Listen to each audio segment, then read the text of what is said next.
Nu tikrai smagu, man tokie projektai turbūt vieni fainiausių, nes jie yra gyvi, yra natūralūs.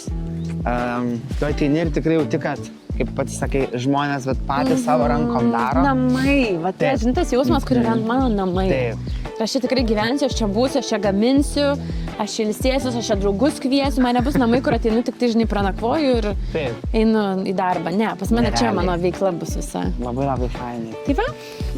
Tai labai fainai, kad užsukote.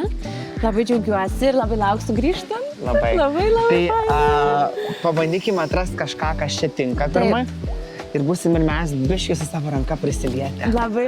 Man va tas ir nuostabiausia beje, kad žmonės visi, kurie dirba šitam namuose, yra net, kaip čia pasakyti, taip irgi gal atsiusti, aš kaip sakau, žinai, nes aš labai tikiu, kad visi labai laiku ir labai vietoj. Ir dėl ko aš išjaučiu labai, kad šviesa ir man buvai tu, nežinau kodėl, bet tas čia šviesa ir labai nesinori tą namą įsileisti bet ko. Taip. Ir žinai, noris visi net kas prisilies, kas dirbs čia, kas kažkokie ten ir daiktai netgi bus. Taip. Jie visi turi būti ne dėl šiaip.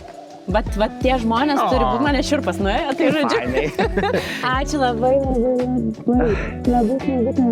Labai ir tikrai. labai fainai, kad į tą pačią, atrodo, pusę matom viską, ne? Į tą pačią.